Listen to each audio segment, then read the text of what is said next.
Hey guys, here we go into a video on kind of the flow of the fight, how I expect Shawn Porter versus Errol Spence to go.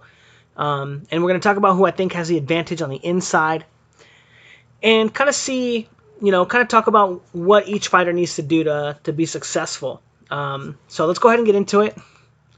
So first off, this is how I expect the fight to go at the moment. So I know I'm using Leonard Bundu, and Bundu's fighting him southpaw right now, so southpaw versus southpaw. But this is about how I expect the fight to go. Shawn Porter landing the first shot over Errol Spence's jab. I think that's going to be really common, getting on the inside. And then notice how he gets on the inside here and immediately gets tied up. Now, Errol Spence has control of Bundu's right arm, which is going to be the straight right hand in Shawn Porter's case, and his head, so controlling both sides of his body. It's going to block all of his weight transfer. Can't really throw any punches like this. And then immediately, as soon as he loses that control, right, boom, he herds him out, right, using his weight to control Bundu's weight, and then gets immediately shouldered and bodied up against him right here. Really, really, really tight guard on the inside from Errol Spence. Really tight guard. He's really small. There's not a lot of targets here. And getting his head down onto Bundu's shoulder, not keeping it on his head, right, on top of his shoulder, but on the side of his shoulder, so that even if he moves, he's still going to have a lot more time to get away from the shot that comes from the other side. Also, this is going to control his shoulder and stop him from being able to rotate his weight. So he's going to be able to push his weight into him here. But again, controlling him there really well with his right arm as well. As you see, keeping his right arm on him, right, boom, right, holding it there. Now again, very similar to how I expect the Shawn Porter fight to go. When he does come inside, right, he shoots the jab, comes in, and look at how when he misses the jab here, he misses the jab, it gets blocked, immediately gets control over Bundu's head, right, controls him, moves into this space, right, and then allows him to create enough space to throw this shot, even though Bundu's countering him. But as you notice, after he sets up that initial shot, so he misses the first shot, sets up the next shot, and then Bundu is on him like this. That's very similar to how I expect Shawn Porter to fight him as well. There's, I think most of the time, Shawn Porter is going to have the advantage at first contact, where he's going to be countering Errol Spence over the top. And then the times in which he doesn't, and that Errol Spence gets to go first and doesn't get countered, he's going to be able to create openings like this where he gets first contact again, right? But I think Shawn Porter is going to follow up in a very, very similar manner. And I think that that's kind of going to be the pace that the fight gets fought at. And at the moment, I think that this favors Shawn Porter. I think that it favors Shawn Porter. But one of the things that I don't like about Shawn Porter is that he does try to fight on the inside. And I think that that while most of the fight is going to be fought at Shawn Porter's winning, as he's going to be going first, I think, these parts, right, where he's controlling him, he's better on the inside, he's tighter. Notice that Bundu is squared up, right? Look at how squared his shoulders are. If you look at Errol Spence's shoulders, they kind of make a T with Bundu's shoulders, right? Bundu's not really in position to rotate his weight into his opponent as effectively as Errol Spence is, let alone use any kind of responsible defense. And he's being very easily controlled by Errol Spence, who can get all his weight from one side of his body into Bundu, and Bundu's not able to get all his weight from either side of his body into Errol Spence. And you can see that Errol Spence is the one that comes out on top in that exchange, in spite of the fact, well, all the way up until after the first rotation, right? Now, this is, in theory, the point at which Errol Spence should control Bundu, right? Use a weight transfer blocking mechanism, right? His shoulder, use his forearm, or use a jab in his face to transfer his weight and peel out, right? So he would use his left hand from this position. He would use his left hand in this position and follow his hips, to the right, but he stays on the line, right?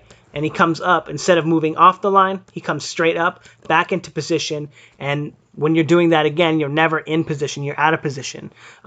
So if if Errol Spence decides to stay on the line after his initial contact. So in theory, he's going to get 2 opportunities at first contact, right? It's going to be when he doesn't get countered here, he can control him, create space, because Shawn Porter is much more wide open on the inside. He's very like Bundu on the inside, right? But he gets that opportunity, and then he needs to move off the line. If he does this, if Errol Spence does this, his 40% of the fight is going to be much, much cleaner and much more effective than Shawn Porter's 60% of the fight. And that could give him the edge in that regard.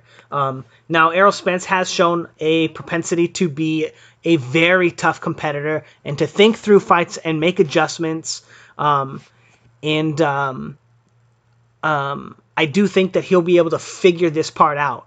I think that he'll be able to find a way to do that, to widen the gap as the fight goes on. Now, the question will be whether or not he can control Errol Spence's, or he can control Shawn Porter's left hook, right? So, anyway, let's go ahead and get into a little bit of the other inside fighting from Errol Spence. Now, this is this is the idea if Errol Spence is able to take Shawn Porter's left hook away, which I'm not sure exactly how he would do it.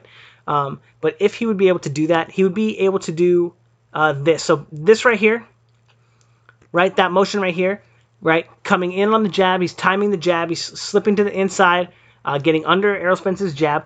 This is the opportunity in which Shawn Porter would be throwing a left hook, and it would be very effective. As you can see, it would clearly land on Errol Spence, right? And that looks to be his general tactic on the outside to get on the inside. However, after the first contact, right, Errol Spence has the upper hand by a long shot. As you see, as soon as he gets on the inside, he gets control of Lamont Peterson, control of his head, holding him down, landing an uppercut, even though it's kind of holding and hitting, right? Then immediately controlling him again, getting this underhook right here, again, to hold his opponent's weight, right? Because that's where all your power comes from, is your ability to manage your weight. And if Errol Spence is big enough to manage your weight for you, you're not going to be very effective in the clinch.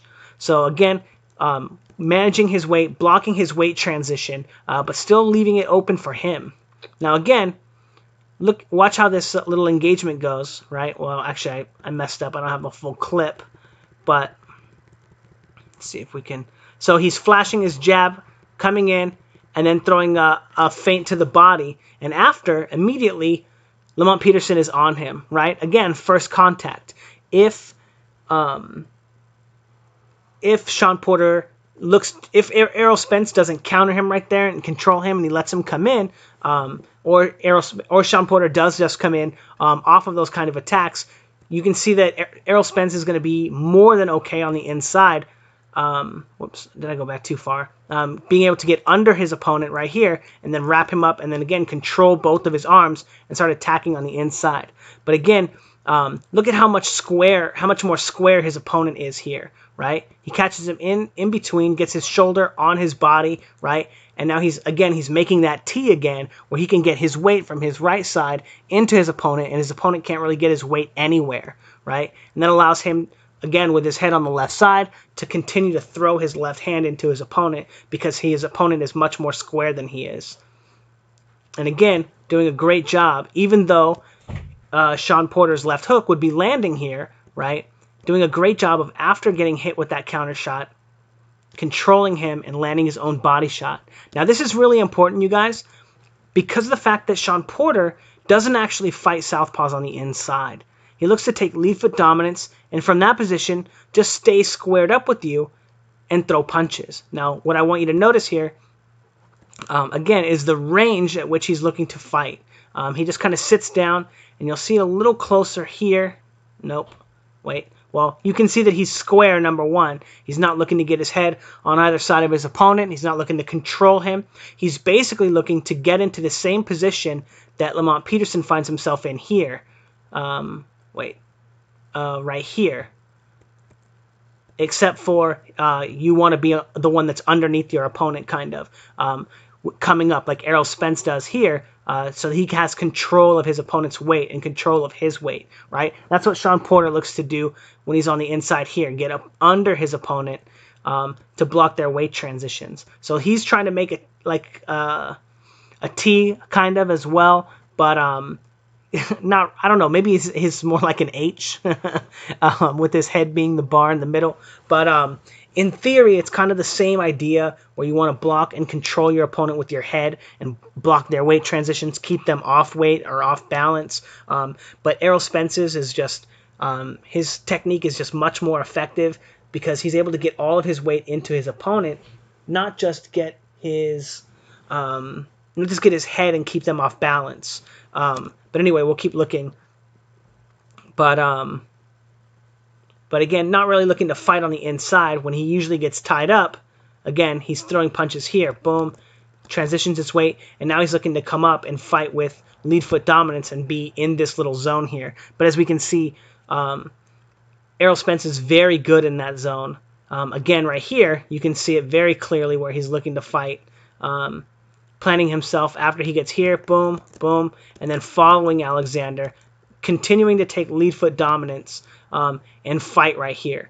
And I think that this is going to be a very bad position for Shawn Porter, just because, and again, he's not really fighting on the inside. He's just fighting close range, but with a positional advantage. Now, the reason I don't think this is going to be effective, again, looking to fight from this distance right here, gets lead foot dominance, boom, boom, resets, and again, not fighting on the inside. When he gets on the inside, he ties up, but looking to fight right here. You can see it again. Look, he's trying to fight super close. But again, look at how short he is with that left hook, you guys. Really, really good with it. And again, right here, fighting on the inside kind of, right? He just takes lead foot dominance. Now he looks to sit down and just throw shots. Finally found the clips. But again, very open. Look at how wide he is. After he hurts Devin Alexander, right? Look at how his arms are up in the air, right? He's not very small. He's not controlling him. He's not leaning on him. If Devin Alexander wasn't looking to grab him and wrap him up, there would be no contact from Shawn Porter except from his head going into his chest as he rolls up to get back into a position to throw punches. But again, looking to fight even when he's being tied up here, right? Looking to fight at this distance. And unfortunately for him, I think that, again, the same distance, just take lead foot dominance and try to maintain enough punching position. Again, right here. But very good with that left hook. But again, not inside fighting, just fighting close. The only reason they're quote-unquote inside fighting right there is because of Devin Alexander is tying him up. And again, this is probably the best clip to show it of what the range that Shawn Porter is looking to fight at. Now, this is a bad idea for Shawn Porter, you guys. Very, very bad idea because Errol Spence is very good on the outside or at that range. As you see, Lamont Peterson coming forward, controls him at this range, right? Boom. He's going to pick him off really easily. I think that, and again, another thing to point out is Lamont Peterson is looking to take lead foot dominance here, right? And then he gets controlled. Errol Spence is circling out to his left and throwing that straight left hand there, right there. Now, if Errol Spence can manage to get control of that left hook that we see in this clip, if we just watch this clip again, watch the left hook from him. Boom, boom, just rocks him. These are loud left hooks here. Well, let me point it out real quick. But this one right here, bop, bop, right hook there, and then that left hook right there. A great shot. And then he lands another really good one here. Boom. Again, very good on at that mid-range right there with those hooks. And again, this is where I think he's going to try to fight Errol Spence. And I don't think it's going to be super effective for him after first contact. After that first left hook, I think that Errol Spence is going to have a massive advantage on the inside because when Shawn Porter is fighting at this range, he's very open. You know, he's a wide target. He looks to be square with you to land his shots. You know, kind of fitting that, like, well, I don't even want to say it, but not very tight with his fighting on the inside, whereas Errol Spence is very clean, very sharp on the inside, and that kind of control, again, if he can manage the left hook, right, control, he can keep Shawn Porter on the outside where Shawn Porter wants to fight all night. But again, it's going to be super important for him to manage that left hook and find counters for it, because as you can see, it's not that hard to time him. You know, Lamont Peterson's timing him here, even though he's not being successful, right? The timing is there, right? Because Errol Spence doesn't always layer his jabs super well. He has that same habit of stepping, and every time he steps with his shot, he always throws it, right? Whereas he doesn't always step with his feints. Although I think he did work on that a bit in the Mikey Garcia fight. I do think he got better at that. But Mikey Garcia didn't look to fight him on the inside, so we'll look to see, again, if when he gets pressured on the inside, if he goes back to stepping hard with his jab and not with his feints, which makes it easier to separate when he's attacking and when he's not. But again, right here, getting timed, even though the shot gets blocked, that's a very bad position for him to be in as the left hook comes over. But immediately after, getting his head again, circling to the left side, right, getting control over his opponent, and then even landing a shot, right, control him with his right hand, and then he lands a shot with his left in between. But again, great control on the outside, and if he can manage the left hook, I think he's going to have a lot of success against Shawn Porter because his inside game, he's just fundamentally just so much better. He's just always in the better position, and I think that's going to, again, moving to the left, boom, counter shot, pivot off to the left, and that negates the lead foot dominance, or the dominant position that Shawn Porter is going to be looking to put himself in. And that's going to mean that Errol Spence is going to have the advantage. Again, only if he can get around the left hook. If he winds up getting hit with the left hook all night, again, great work right here, getting under him and landing shots, controlling him, getting his head under him, being under, and then turning and rotating into his shots. Again, Errol Spence very easy to time here. Right, boom, he gets hit with the right hand there. He's going to get hit with another shot here. And this is not what he wants to be doing here with Shawn Porter. Again, the same clip, getting countered over his jab, right? Getting countered again right there. But very good on the inside once after first contact, right? But as you can see, even in the second round with Lamont Peterson was landing a couple jabs, landing some good straight right hands, and doing a good job at first contact with Errol Spence. But again, if Errol Spence can get that under wraps and control his opponent, he's going to be doing great work like this, particularly like this combination right here. Just brutal body shots, just, you know, huge shots. And I'm not sure that Shawn Porter wants to be taking those. And the interesting thing about this is, again, beautiful shots. And this is the range that Shawn Porter is going to be looking to fight at, you guys. This beautiful range that Errol Spence is just piecing up Lamont Peterson. Because, again, he doesn't want to fight literally on the inside. He doesn't want to have his head in your chest. For the most part, he just wants the slight positional advantage for the favor in, speed and power. And I don't think it's going to work out for him, because I think that Errol Spence is going to be too good for him at that range. And that's going to be like right in Errol Spence's wheelhouse for power as well. In spite of the fact that Shawn Porter has a great left hook. So the big question for me is, how does Errol Spence deal with Shawn Porter's left hook? Because, again, I think that most of the fight hinges on that at the moment. Errol Spence or Shawn Porter could change that and work on his straight right hand instead and find the same holes in it in Errol Spence's jab as he will with his left hook, and that'll give him a whole separate dynamic, basically twice the opportunities for offense to solve that problem as he had before. And that would be, again, a huge problem for Errol Spence, another thing for him to overcome in the ring so that he can be successful. But, man, I'm really not sure who I'm going to lean to on this one, you guys.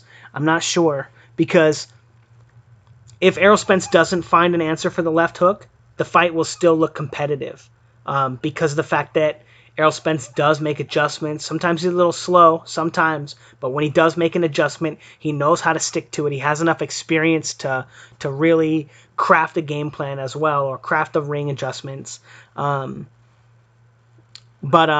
So even if Shawn Porter does wind up having a lot of success with the left hook, he still might not look like he's convincingly winning the fight, even though he will be landing the cleaner shots. Just because in the positions that he puts himself in after, where he's fighting at that kind of mid-range, is right in Errol Spence's wheelhouse. And we don't even know if Shawn Porter is going to have success with his hook every single time. Maybe what if it's 30% of the time that he doesn't have success, right? So that means still over two times as many times as he attempts it, he's going to have success. But does that offset the amount of times that Shawn Porter or Errol Spence gets to go first and not get countered on the jab, and then have his opportunity for 2 first contacts, like in the second sequence with Bundu,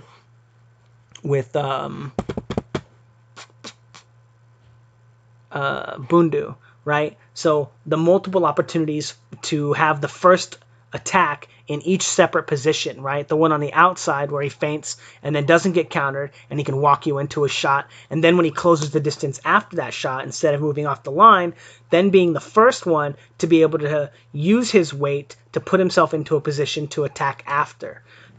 So he'll have 2 opportunities there for offense, plus 30% of Shawn Porter's offense is going to be offense for him. So where does Shawn Porter find his offense, right? That kind of winds up being the last, opportunity. So that kind of makes me lean towards Errol Spence for this fight.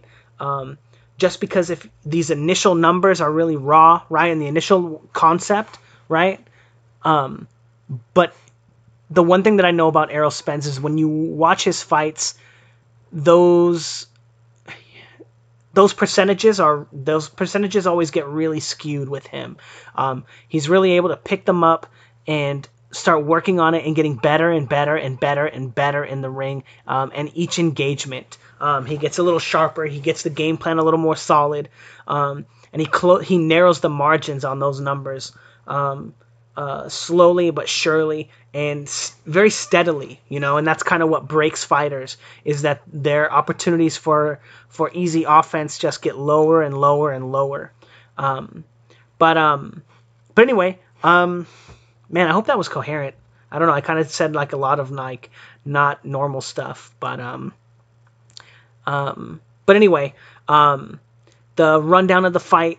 The first thing you look for, how each fighter controls the space between them.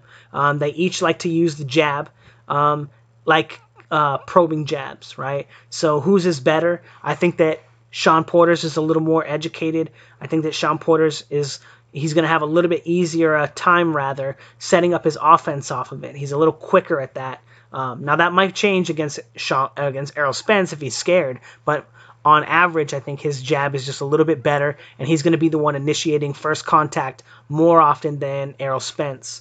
And I think that he'll have success. I do think he'll have success, but it's after first contact. I give Errol Spence a massive advantage. I think that he's sharper. He's going to have good power. Shawn Porter's going to have good power too, but I think that I think Errol Spence is going to be able to predict what positions they're going to be in better than Shawn Porter will. And that'll allow him to throw the correct punches or punch sequences. And yeah, so I guess I'm saying that I'm leaning towards Errol Spence, which is surprising me because initially when I watched it, I kind of thought that Shawn Porter was going to have the advantage. But because Shawn Porter doesn't actually fight on the inside, he fights at that little weird medium range. And I think that Errol Spence has a massive advantage there. If he can get away from the left hook. Notice this position right here. The left hook will crack him so bad. But he's not like Devin Alexander. He's not going to throw a jab from this position and open himself up, But anyway, I guess I'm going to go with Errol Spence as my prediction. But I would not be surprised at all if Shawn Porter drops Errol Spence, if he hurts him, if he stops him, or he wins the fight. I think that this is a massive opportunity for Shawn Porter. But I do think that if he fights him at the middle range, even though he has all the advantages on the outside, I think he's going to get pieced up. All right, thanks, guys. Don't forget to like, comment, and subscribe. Don't forget to check out foutsboxing.com. I know I haven't uploaded an article in a couple weeks. I've had some technical difficulties, but I'll be working on that. I have a few that I'm going to be uploading in a couple days, as well as some that I'll be writing over this weekend. But yeah, don't forget to like, comment, and subscribe. Check out foutsboxing.com. And thanks, guys.